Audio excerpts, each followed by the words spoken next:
Start. Welcome to the question answer sessions in the course Molecules in Motion. One of the questions which I have encountered in the forum is you have asked whether how the molar conductivity and the specific conductivity changes with concentration of a weak electrolyte. Like if you are talking about the molar conductivity, if you remember, if you are looking into a sample of electrolyte, then if you are increasing the concentration, what happens if you increase the concentration, the number of ions which should be increasing, right. So, if it is a strong electrolyte, the number of ions are increasing definitely, but when you are having too many ions, then you have the interactive forces which come into play. The reason for which we have this Kohlrausch's or the divehicle Onsager theory, where you have the root over C dependence on concentration for a strong electrolyte. So, if you remember, we had discussed in the class how the conductance and the specific molar conductance changes. If you go through your lecture slides, you will see this, there is a mistake in the given slide. I think that is slide number 16. The conductance expression was given slightly wrong. This L was not there. It is actually L by A. The conductance is specific conductance into L by A, and this L was, I think, missing in the previous slide. So, this is a correction which you should note. What we were talking about is what does the conductivity depend on, whether it is a molar conductivity or the specific conductivity or equivalent conductivity. It depends on the number of free ions and their mobilities, and obviously it is going to depend on the solvent system, that is the solute which we are using, and the temperature. For a given study, we can keep the solution system as fixed, that means the solvent is going to be the same if it is water, and the temperature, if you say we are doing it in room temperature, that will also remains the same. The room temperature or whatever temperature we are performing the experiment remains the same. So, only thing which is going to be depending on is the type of electrolyte we are using. So, the type of electrolyte, whether it is a strong electrolyte or a weak electrolyte, if you remember, we had seen this sort of a graph for a small weak electrolyte, how it behaves, and a strong electrolyte, how it behaves. As we increase the concentration, that means we are increasing the number of solute in the solution system, and if that solute is completely dissociated into ions, then there will be a slight dip in the concentration as we increase the concentration, slight dip in the conductivity, or say molar conductivity, as we increase the concentration. And this dip is going to be explained in terms of the root over C dependence on concentration when we talk about the strong electrolyte. Because when you are increasing the concentration, then the number of ions should increase, but what happens, you see a slight dip, and this dip is only because there is going to be say interactive forces between the ions in the solution, and that is explained by the divehicle Onsager theory, or the extension of the explanation of the Kohlrausch's lambda dependence on root over C. Now, what happens when we have a weak electrolyte? Weak electrolyte, you see the molar conductance is going to be asymptotic, that means it is going to have a fixed value. You keep increasing the concentration, the value does not change, and this is because the number of free ions is, if you are increasing the concentration of number of the electrolyte, which is a weak electrolyte, the dissociation is not going to change. So, the number of free ions which are going to be there is not going to change. So, you will almost run a parallel to the x axis in terms of the molar conductivity is concerned. Now, when you decrease the concentration, that means when we talk about decreasing the concentration, we talk about diluting the solution. As we dilute the solution, what happens? You are approaching the concentration towards a zero concentration, like you are approaching the condition where there is no electrolyte present in the solution. So, under that condition we call it as a limiting condition, and for a strong electrolyte we can extrapolate that and read the value of zero concentration. But when you see for a strong electrolyte, a weak electrolyte, what you see, it is going to be rising steeply high, and from here we cannot read the limiting value of the conductance. We are talking about the specific molar conductance here. Now, what happens when we talk about the specific conductance? Specific conductance, if you remember, is defined in lecture 14, which we have taken up. It is defined as is the conductance of a solution of 1 centimeter length having 1 square centimeter as the area of cross section. So, we have a volume of 1 cc in which we are looking into the effect of the conductance. This is what is known as the specific conductance. Here also it is going to depend on the number of ions present in this unit volume of 1 cc. How it is going to change when we are having a strong electrolyte and a weak electrolyte. See, if we have taken a unit volume of 1 cc and we have two types of electrolyte, one is a strong one other one is a weak one. Now, obviously the number of ions which is going to be available from a strong electrolyte will be more because they are more dissociated. When you are talking about a weak electrolyte, their number of ions which are free is less because they are less dissociated. So, the absolute value of specific conductance, if we are seeing, the value for the strong electrolyte will be higher than that of the weak electrolyte. But suppose what we are talking about is a dilution. If we decrease the concentration, dilution means decreasing the concentration. If we dilute the solution, what happens? For this unit volume, your window is a unit volume of 1 cc. Here the number of ions you will come across is going to be definitely decreased, whether it is a strong electrolyte or a weak electrolyte. So, whenever we are looking into a specific conductance, we are looking into a unit volume of 1 cc of the solution, then the conductance, whether it is specific conductance for a strong electrolyte or a weak electrolyte, should decrease when you are decreasing the concentration, and it should increase if you are increasing the concentration, because it is supposed to be the number of ions you are looking into through a window of say 1 cc. Okay. Am I clear about this? Is there any other question?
have taken up the see, whenever we are talking about the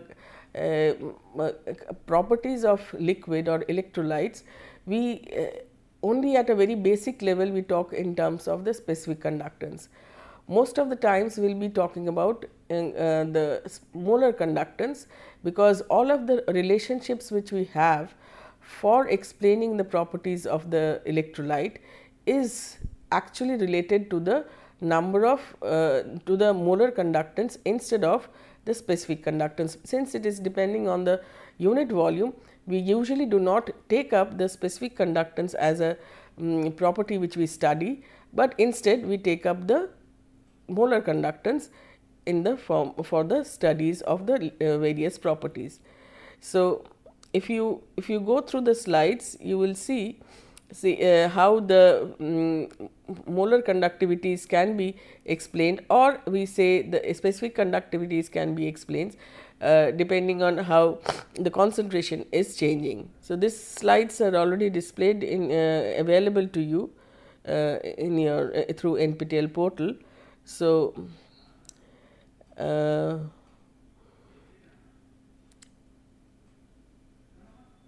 what else should I be discussing? These are very basic things, and we have to go out of this and go beyond, because we are still stuck in molar conductance. And molar conductance, we are actually going to talk about the properties of the electrolyte in terms of the transport properties, and we are going to be extrapolating whatever we have derived from the kinetic model theory and apply to a neutral molecule or a charged molecule when applied against an electric field. That those are the properties which are important commercially for any application.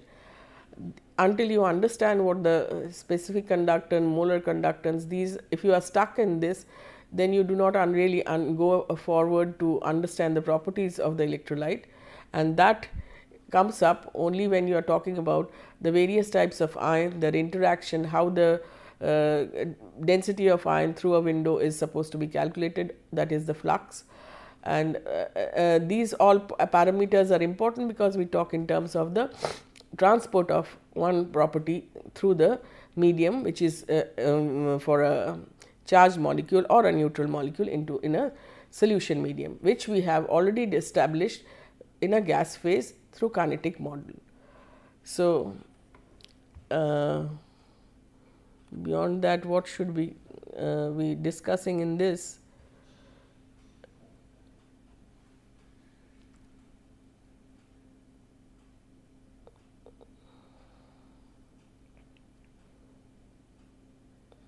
I hope you have understood how the definition of Ohm's law should be defined. We usually say that Ohm's law is obeyed when a plot of J versus E is J is the current density versus E the electric applied field is a straight line with a slope k. So, this is what we had talked about, the most important points, that when we are talking about conductivity, the conductivity kappa, which is reciprocal of rho resistivity, depends on the composition of the conductor, but on also the dimension. So, the resistance R depends on the dimension of the conductor as well as the composition of the conductor. So, for many substances, the conductivity K kappa is independent of the magnitude of the applied field, and hence is independent of the magnitude of the current density J. Such substances are said to obey the Ohm's law. So, whenever we are talking about Ohm's law, we usually say I equal to E by R is what should be followed when we are saying material is supposed to be following Ohm's law, but the actual definition should be for a substance for which the conductivity is independent of the magnitude of the applied electric field and is independent of the magnitude of the current density. Such substances are said to obey the Ohm's law. So Ohm's law statement that kappa remains constant with E is what is the actual definition of a substance which is a conductor and follows the Ohm's law. So this I hope you have understood. So whenever you are encountering books stating that Ohm's law is I equal to V by R, this is actually not the correct statement for a material behaving like a conductor or obeying Ohm's law.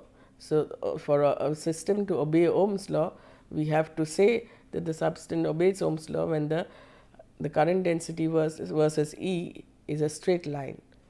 That means that is going to vary linearly and the slope is going to be the conductivity kappa. So I think we have questions on that also.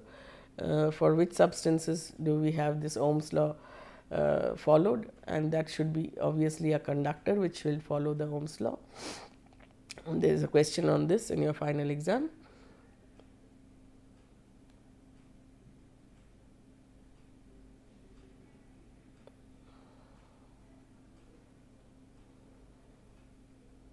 If you had questions, I could have answered it, but you don't seem to have any questions. And I'm guessing that means you have followed most of the things which has been discussed through the lectures.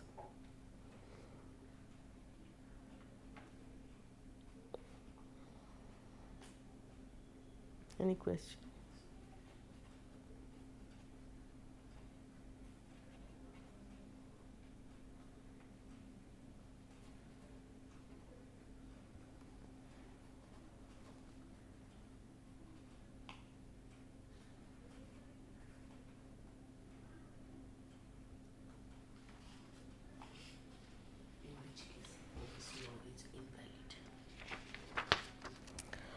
Ohm's law will not be valid if the material is not a conductor. If it is or it's a semiconductor or an insulator or not a non-conducting material. Ohm's law is actually only going to be valid for a system which shows conductivity. That means if a material is showing conductivity, then when you are talking about a metal or a solution or electrolyte solution, that time if you have conductivity showing, only then we can say that the Ohm's law comes into picture, otherwise the Ohm's law does not even come into picture.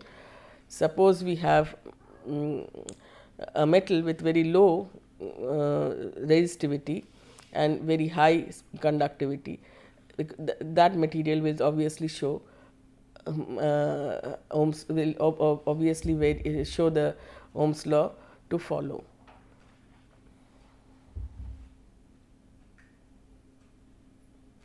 Internship opportunities. What do you mean by internship opportunities? You apply to various faculties if they have vacancies in their lab, then you can come here and do your internship. Usually winter internships are very limited, and for summer interns you have to apply in the January month itself. Means starting from December you have to start applying, because here the campus is essentially a residential campus. You cannot stay outside.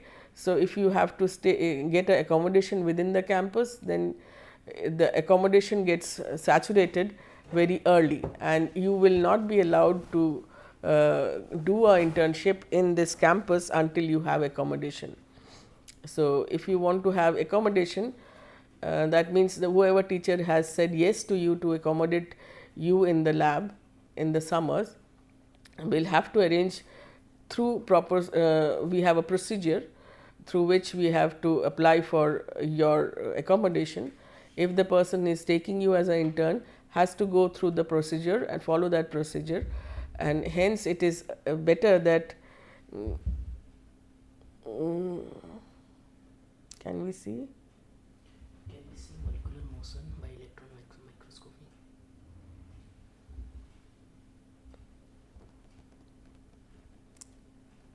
molecular motion means if you are talking about motions of molecules in electron microscope.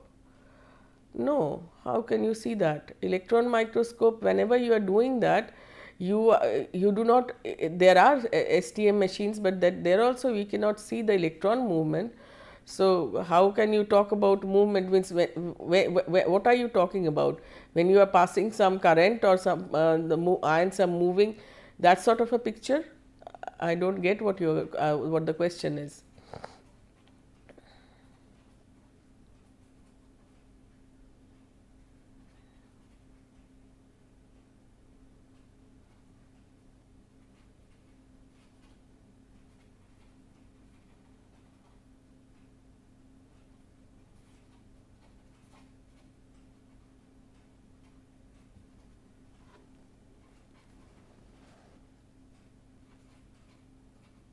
Ma'am, in your lab, what areas research is going on?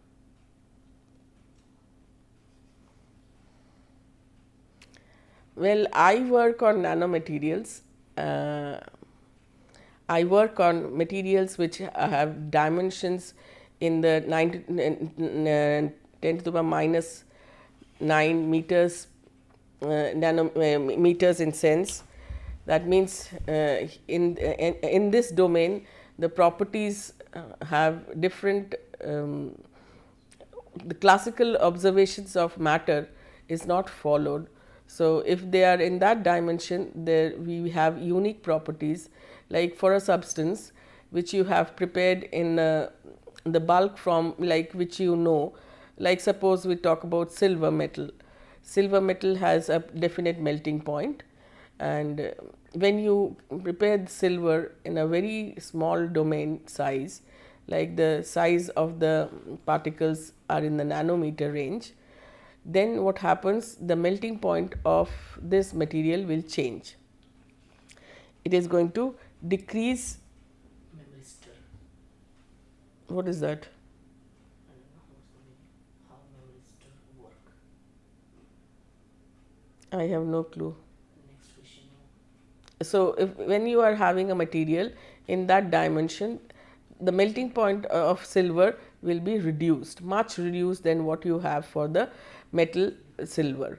So, these are one of the properties which you are looking into, how the properties are changing. So, if the properties are changing, then you are preparing in materials in that dimension, then that gives you a wider range of applications which are still not known. So, these are the areas where you can work on, and recently I have been working on various these materials when they are used as sensor materials. These materials when used as fluorescent material, they show different type of fluorescence, and if you can prepare them in the range in which color you want that particle to be fluorescent, which I am working on is the carbon nanoparticle. In the carbon nanoparticle, you can modulate in which range you want to see the color. It will depend on the size of the nanoparticle which you are dealing with of carbon.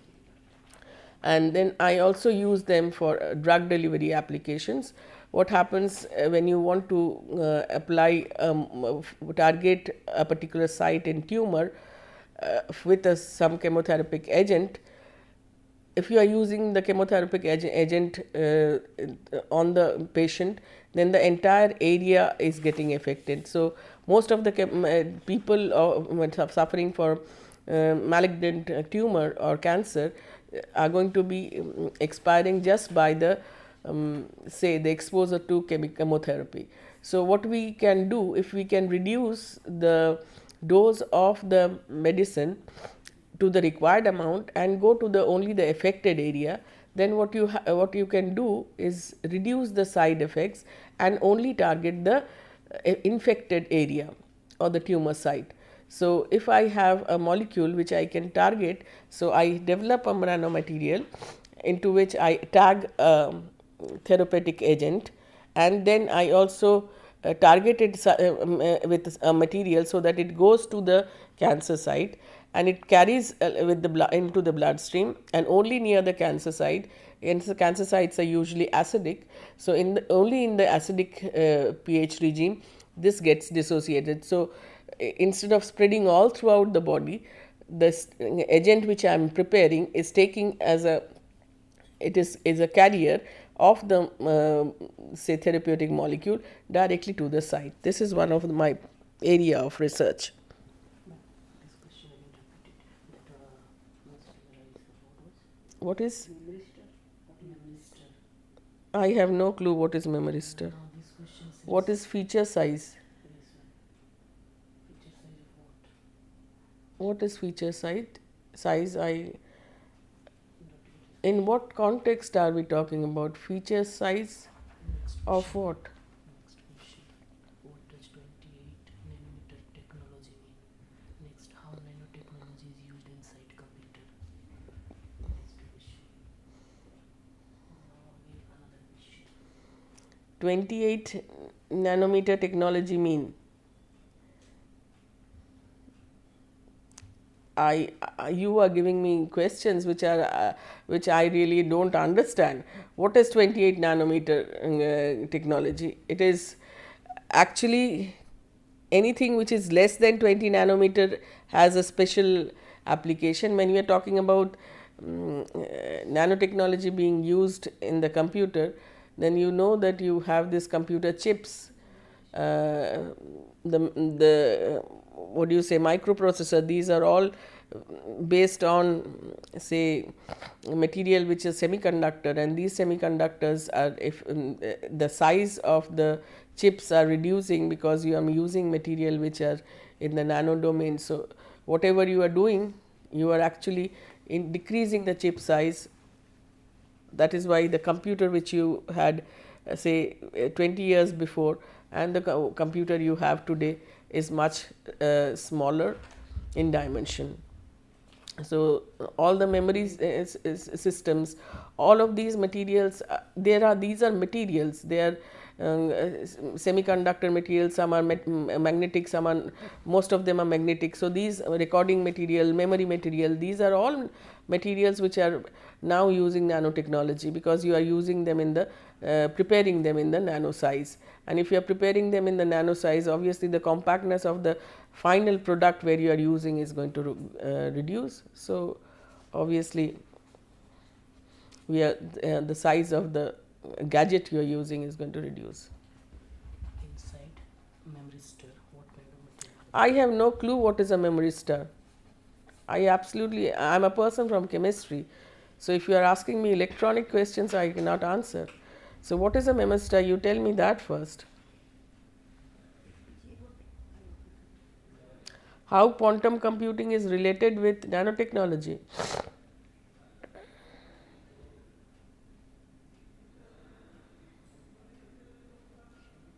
What sort of questions are you asking?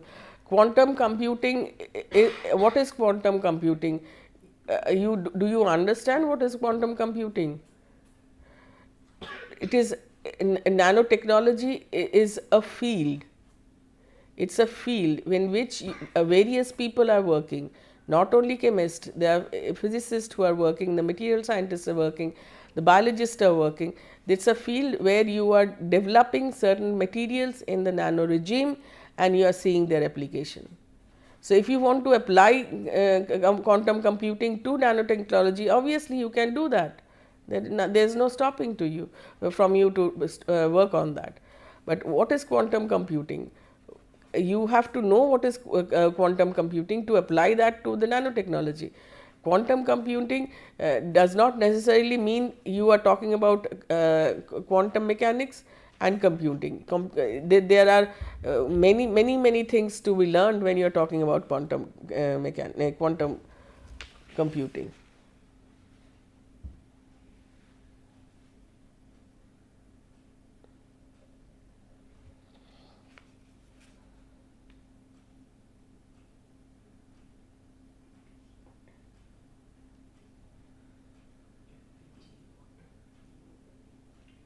Sorry, I haven't heard of 28 nanometer technology. I have heard about 20 nanometer technology, but I have not heard of 28 nanometer technology.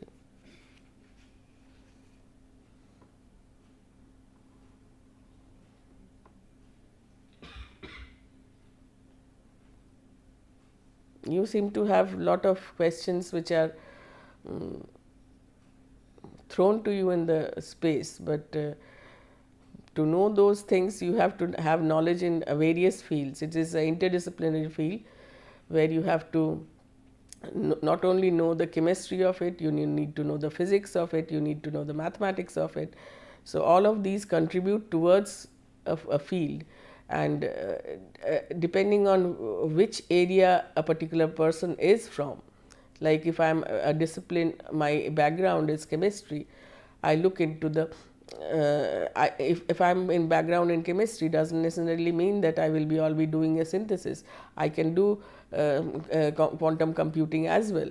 So you have theory people who are working on that, but that is more of physics applications, how the electrons and molecules are moving at the quantum domain. That is something which you can look into, and there are various techniques which is available in quantum computing, which those you apply to understand things in the nano regime. Definitely you can do all those things.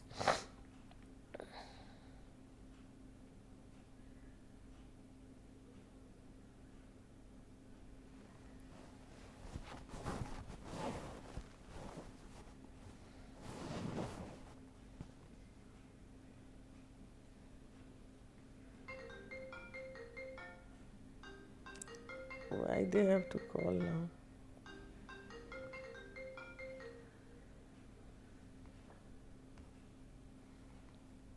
No questions? No question. This was last one, 28 nanometer technology.